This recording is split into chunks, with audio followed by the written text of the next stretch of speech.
What's up, you beautiful Canva creators? Would you like to be able to create this effect so that you can draw attention to your words in your Instagram posts, LinkedIn posts, or whatever posts you're doing? Then stick around because you're about to find out how to do it. So hey, I'm Dr. Craig Engstrom, but you can just call me Craig. In this video, I'm just going to walk you through exactly what I did to create this post, but I'm going to do it really quickly because the only thing that you care about is how to create that neon effect.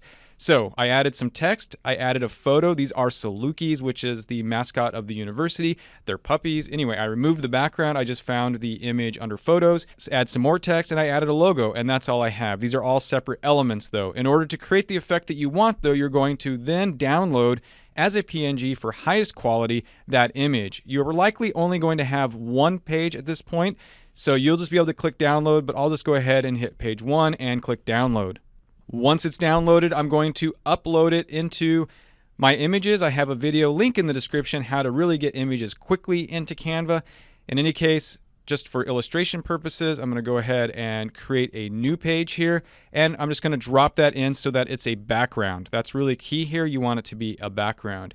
At this point then, what I'm going to do is add these elements. What I did for those, and you can add any type of element you want, but I went to elements, I typed in lines, pulled up a variety of lines for me. I just kind of kept going down until I found something. The item that I found was this one. I thought that it would create the effect that I wanted. I changed the color to look up colors that you might want for a neon sign. I just typed in neon, and you will see that it brought me up some colors here. I just chose those colors.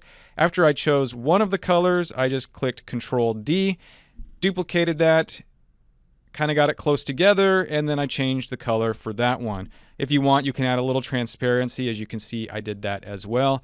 In any case, just create kind of effect that you want. Once I did that, I grouped it, duplicated it, and placed it at the top. So this literally did not take me much time at all.